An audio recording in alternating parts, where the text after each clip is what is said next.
Good morning. Good morning. Danny Cobbin, 1-1 Coaching, here live with Kristy. We're talking about Coddywomplering today. And I'm not even going to get into describing all the cool and fascinating things about Kristy. I'm going to let her do that. How are you this morning, Kristy? I'm very good. Thanks for having me. Oh, it's wonderful to have you here. I know so much about you from Super Coach and being a firefighter and things like that, but how, I want you to tell them what you'd like them to know. And I want to know, how did you get here? And we'll talk about what here is a little bit more in a minute. Yeah. Well, I'm actually here, actually I'm sitting in the back of a Prius, so I won't go that in detail, but but I understand what you're saying. How do I get to where I'm at kind of in life? And the easiest and simplest way I can say is I followed my heart. And I started doing that at a rather young age. And the biggest thing that happened was when I was 24, I was an engineer and I wasn't really enjoying it, but I love being a volunteer firefighter. And I had worked really hard to get to where I was in my career, at 24 years old. But um, something in me said, go be a firefighter. And it made no sense financially, health wise, and the fact that I just gone through, 6 years of schooling. Um, That's but wonderful. but everybody thought that was a bad idea but me. But something deep inside said, no, go do it. So against everyone's well wishes and wants, I went and made a major career change. And that one decision was, I say it was one of the biggest and best decisions in my life, not because of the career, but because by doing that and really following something inside me, I like to call it tickles of my soul. I didn't have the words for it back then, but it was like my soul was being tickled and I was being pulled towards being a firefighter, even though it made absolutely no sense. And I was able to do that and see how magnificent and wonderful that journey was. And from then on, from 24 on, I saw, wow, when something says go here or do that or be this or you name it, like there's something to that. You can follow that kind of instinct. And so from 24 on, people always said, you did the strangest things, like with your life and your career and, even in your spare time. And that's what it was, back then I called it following my heart. And I still call it a lot of different things now. One of those is Coddiwompling, but it's all the same thing. It's kind of following those nudges, those pulls. So Tick, yeah, I've been a lot of different places since 24, but that's the gist of the story. Is that's kind of how I got to where I'm at. yeah, tickling the heart, the soul. Is that, how did you say it?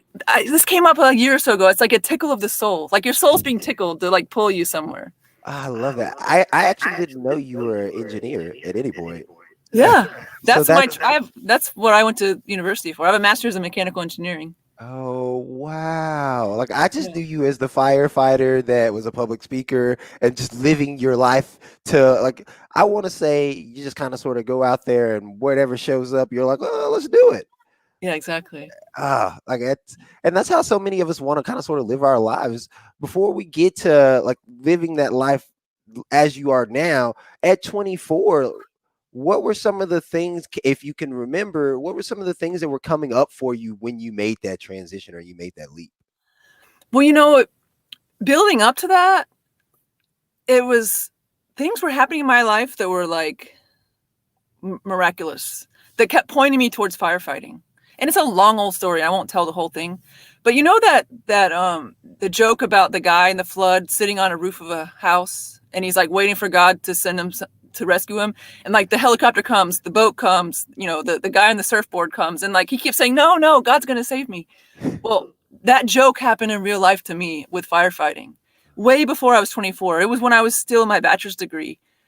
I kept being pulled to be a firefighter, and and it was the weirdest things that were coming into my life. It was like I was getting slapped in the face, like, "What are you doing? Go be a firefighter." And it took me a couple years to listen, but it was exactly like that joke. Like, it was miraculous things that couldn't be just coincidence. And I kept saying, "No, no, like I'm too good to be a firefighter. I'm too educated," or "No, they don't get paid enough." Like, and finally I was like, man, this stuff keeps happening. Maybe I should take a look. And then, and so I quit. I was a graduate assistant and I quit mid-semester one day, just walked in the engineering department and said, I'm out. I got to go to fire academy. And everybody was like, what? And I just knew, I'm like, I got to go try this out. But it was literally, I lived the joke of the guy on the roof of the house in the flood, but it would happen in my life where miraculous things that just aren't coincidences kept happening. And I finally said, okay, maybe there's something to this. I'll listen. And that's what led up. And what's cool is I feel like now I'm the guy on the roof, but I'm like jumping on the helicopter and I'm getting in the boat. Like those things keep happening. And now I just, instead of thinking my way out of it, I just jump in and do it. So you were essentially going through school, and little things that couldn't be explained by any like normal expression were like happening. And Right. once you finally went in that direction, that's when things started happening for you. The magic started happening. Yeah. It was the day I walked in. Like I said, I was mid-semester and I was a master's grad assistant doing my master's degree in engineering. And I literally walked into the engineering office mid-semester and said, I got to quit. Fire Academy starts Monday and I'm going. And everybody was like my professors were all like, what? Like everybody. And I was like, no, I'm sorry. And they're like, but you have a free ride. You're a grad assistant. You're doing your master's degree. Like you have a year left. What are you doing? And then I had people saying, well, why would you quit mid-semester? Like stick around for another month and you can at least get the credits you're in. And I was like, no, I got to go. And I just quit in the middle of the semester, left the grad degree scholarship and went to Fire Academy. And that was the first time where I really was just like, no, something's here and I got to go. And I literally lived off, because as a grad student, you get your tuition paid for, and I think I made like $11 or $12 an hour. That's how I paid rent and stuff, was being a grad assistant. So I literally didn't have any income. I lived off credit cards and I went to Fire Academy. And everybody again was like, who quits in the middle of your master's degree? That's paid for to go to Fire Academy. And I was like, I just got to do it. And so that was one of the other times where I just suddenly knew I have to go try this. Because I was like, I can always go back and finish my graduate degree, get a job. And I think I was probably 23 then when that happened. And yeah, and like I said, it kept working out. Like I did crazy stuff like that and it worked out. And stuff kept working out. And I was like, oh, I can just do this. I can live like this. I can make crazy decisions where people think are ludicrous, but life works out. Because in my heart, I knew what to do. So so all these things are going the way you want. You jump on and you decide to go to the firefighter. Let's fast forward a little bit. I didn't actually meet you as a firefighter. I met you as a Yeah. head coach at Super Coach Academy. But what Yeah. were some of the things that led from, that, like, hey, my heart's been called in this direction, and then the jumping off and then being full time in? I honestly don't know what you do other than I'm in a course that you have. I know you explore America. Like, Yeah.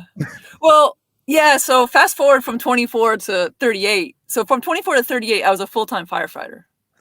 And then the last 6 years I was a lieutenant. So it means I was in charge of the one firehouse. okay. So I made all the decisions, did all the training. Like I was in charge of that group of guys in that area of town. That was my responsibility. Um, and sometime in there, I thought, well, when I retire, which I was going to be able to retire at 52, I want to travel full time. And then suddenly, I don't even know why. People ask me, why did you become a coach? I have no clue. Something said, go be a coach. And I didn't even know what a coach was. And so I started looking for coaching schools. And then I realized I don't even know what a coach is. Maybe I should get coached before I actually invest all this money and go to a coaching school. So I got my first coach. And that in 3 months, my life totally shifted. And then after that is when I said, oh, I'm in. So I went to my first coaching academy. And that was back in 2015. But there was really no reason for me to do that. Like I had a beautiful career as a firefighter. And then I started coaching part-time just for fun. And then once that started happening, all of a sudden I was like, oh my gosh, I can do this and travel the world. Like I don't have to wait, because I was in my mid-30s. And I Well, was thinking before I could ramp up the business and travel the world and leave the fire department early. And then that's how that started happening. before we get into that, before you said Yeah. that you got coached for 3 months and some things shifted, and Oh yeah. it sounds like before that, like you were living your life the way you wanted to. What are some of the things that shifted, if you don't mind talking about that 3 months or so? Well, I actually got to be where I was really not happy and kind of down.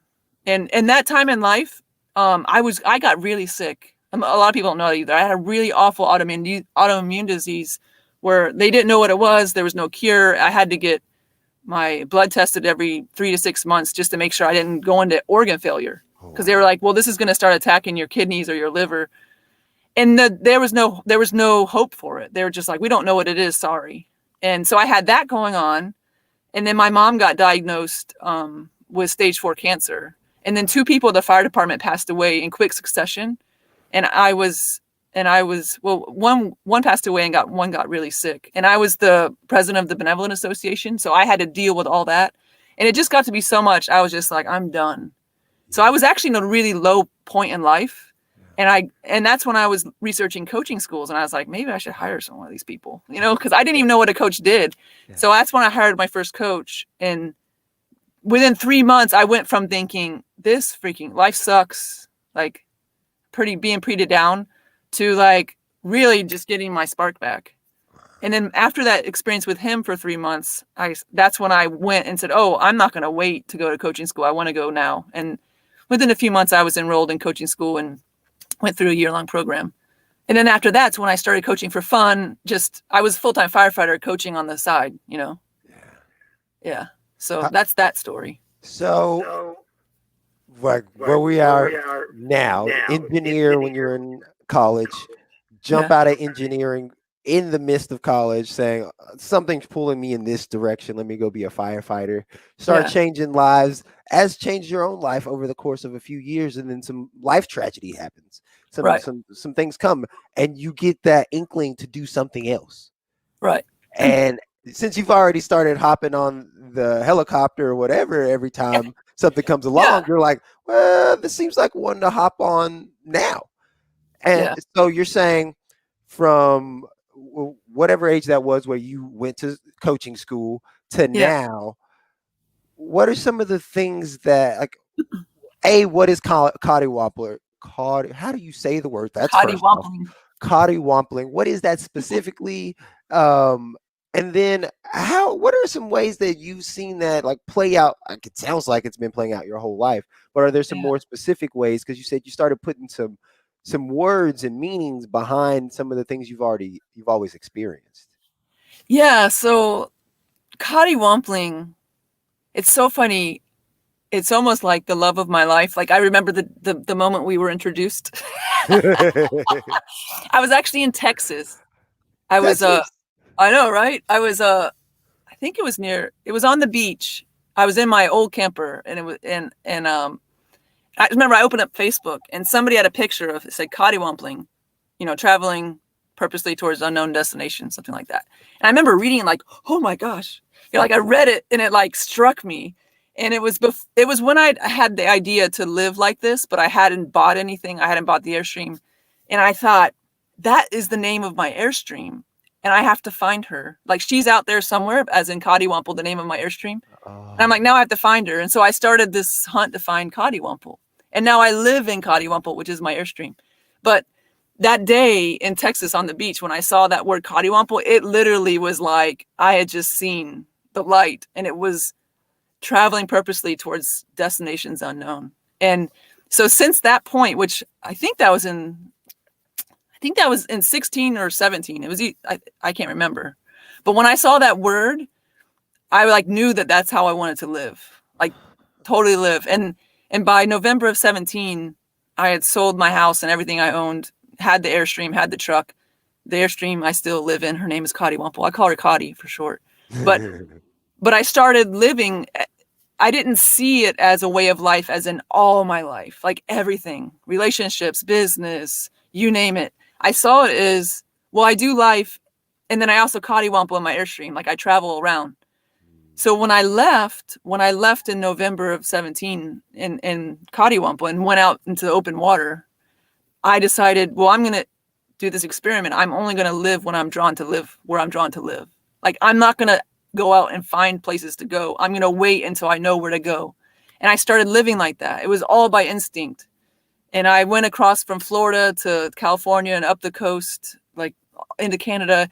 And the whole way people would ask me, where are you going next? And I'm like, I don't know. But when I know, I'll go there. And then through that journey, I quickly started seeing that we can do that in all parts of life. It's not just me and my Airstream. It's literally every single part of life. So life actually taught me that. Like I didn't see that in the beginning. It was just an experiment with my living, like my physical living space. It wasn't my whole life, but through that experience, I opened everything up. Something I just want to point out is everything in life starts as nothing and then grows and grows and grows. And I did not know that that was the name of your Airstream. I just knew that's how you lived life. And the Yeah. fact of seeing the journey from, I don't know that I should be an engineer, to now just going out in life every day. And I don't know exactly where I'm going, but I'm going that direction with all of the vigor that comes with life.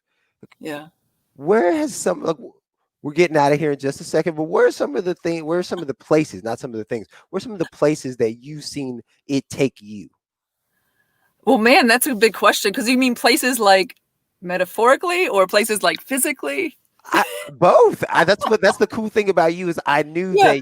I knew that you were like, uh-oh, does he want me to tell him where I've actually been, or does he want to tell Yeah. I him? mean, honestly, I thought I'd be, well, physically, I thought I was going to go on my little Airstream and travel around North America. But physically, it's taken me all over the world. I mean, there was one point where I stored my Airstream for 7 months and grabbed the backpack and for 7 months traveled the world. And I've made friends so many places and connections and seen the backside of Bosnia, like in the wilderness of Bosnia, where people are whittling spoons and making clothes out of sheep that are like standing right next to you. And I don't know, I've been down to Brazil. I've been all over Europe. I've been up into Canada. And so I've been all these crazy places that I never would have thought I would go, especially by myself. Realize I do all my traveling solo. So I've gone through trains through countries like in Eastern Europe that most people don't get to, and so physically that's where I've been. But even bigger than that, like my whole life has shifted into a place where there's just so much freedom, and it's not me doing it. Like that's what I've really seen is, yeah, you got to get up and you live life. There's something about being fully engaged in life, but I can see how it's not me. Like I don't have to work hard, and I don't have to stress about decisions. It's like I've seen that decisions are already made, you know, like when you can live and yeah, I still get caught up. Like I'm human. So every once in a while I'll forget all this stuff and just, go off and get all worried and worked up. But for the most part, I can see there's no guilt. There's no worry because it's not us that's doing life. So how can I feel guilty for something that happened when it wasn't me? That was life. Why would I be worried about the future when it's going to unfold perfectly, even if I don't know, if it doesn't feel perfect in the moment, I know it's unfolding perfectly. And there's such a freedom when you can live like that. And so Oh, that's metaphorically and like in that kind of realm where I can't put a finger on what it's called, like that is even more important than having seen so many places in the world. that gives me vibe. Like I feel it running through my body for a couple of reasons. A, I want to take my family on an RV and travel the world, Yeah. whatever that means in a couple of years, a few years. Talk to Courtney about that. It's a different Yeah. story. But the other thing is like, I remember coming into Super Coach, walking in and hearing a little bit about your story, but then not just you, but other people, and seeing that like this experience of life, I don't have to be stressed out about. Like No. any new normal that I ever look for is found in the old normal, the exact same way as I just live my life and things Yeah. show up. That's that's the magic. That's the juice right there. Kristy, we're Yeah. about to get out of here, but is there any last things you would like to tell the lovely people about you or what you got going on? Sure. I mean, just like you, I'm a coach. So I do one-on-one coaching, and if you will enjoy this conversation, actually, the best thing that might be next for you is coming on the Coddiwomple group. And that Coddiwomple group is really inexpensive. It's 3 months. It's $99. It's usually, I mean, literally for the price of a sandwich a week, you can hang out with a small group of people and really explore Coddiwompling. And the next one starts on Thursday the 13th. Hey, I'm in the group. I'm in the group. So I brought her on because I truly, truly enjoy hearing about your experience and how you got here. Whereas present day or whether it's in the Prius. um, Right. thank you so much for joining us, Kristy. I appreciate you coming on. Sure. Thank you so much, Danny. This has been fun. It has been. Everybody out there, be more you, and as you're more yourself, we'll grow stronger together. Later. Bye.